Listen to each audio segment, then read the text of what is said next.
এসেছিস? তুই এসেছিস, ভালো হয়েছে। আয় বস। বলছি আজ স্কুল যাবি? আমার একদম যেতে ইচ্ছে করছে না, কিন্তু কাল তো স্যার জিজ্ঞাসা করবে কেন আসিনি। ছাড় তো এসব, আমি তো কিছু একটা বানিয়ে বলে দেবো। হ্যাঁ, আমিও কিছু একটা বানিয়ে বলে দেবো। আচ্ছা তুই কি বলবি শুনি? বলবো যে আমার দাদু মারা গেছে। আমি জানতাম তুই এসব ভুলভাল কথাই বলবি।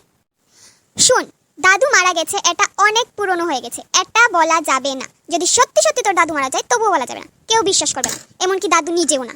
এটা অনেক বাজে অভ্যাস হয়ে গেছে। এখন বছরের পর বছর দাদু ঠাম্মাকে মেরে কি লাভ?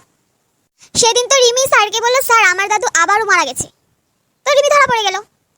এক একটা স্টুডেন্ট তো ছাত্র জীবনে দাদু ঠাম্মাকে অমরত্ব দিয়েছে, দাদু ঠাম্মাকে অমর করে তুলেছে। টিচাররা এটা ভেবে অবাক হয় না যে দাদু আবার কি করে মারা গেল। টিচাররা এটা ভেবে অবাক হয় যে দাদু আবার বাঁচলো কিভাবে। দাদু ঠাম্মা তারা ভয় পেয়ে যায় যখন দেখে তাদের নাতি নাতনি স্কুলে না গিয়ে বাড়িতে বসে আছে। ওরা ভাবে কাল আমাকে আবার মারবে, তো এগুলিকে বন্ধ করা দরকার। এমন নয় যে স্কুলে না গেলে কাউকে না কাউকে মারতেই হবে। আরো অনেক উপায় আছে স্যারের কাছে মিথ্যা কথা বলার। লজিক্যাল কারণ খুঁজতে হবে, যে কারণটার মধ্যে লজিক থাকবে, বিশ্বাসযোগ্য করে তুলতে হবে ব্যাপারটা। যেমন আমি কিছু টিপস দিচ্ছি তোকে, তুই এগুলি মেনে চলার চেষ্টা করবি। হ্যাঁ হ্যাঁ বল, তাহলে আমি আর স্কুলে যাব না, আমি এই টিপসগুলি মেনেই চলবো।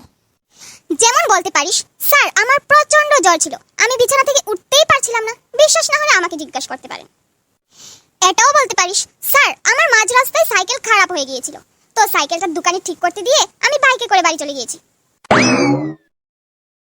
তারপর বলতে পারিস স্যার আমি তো বাসে করে স্কুলে আসি, তো রোডে খুব জ্যাম ছিল, তো স্কুলের গেটে এসে দেখি গেট বন্ধ, তো গেট থেকে আমাকে বাড়ি চলে যেতে হলো।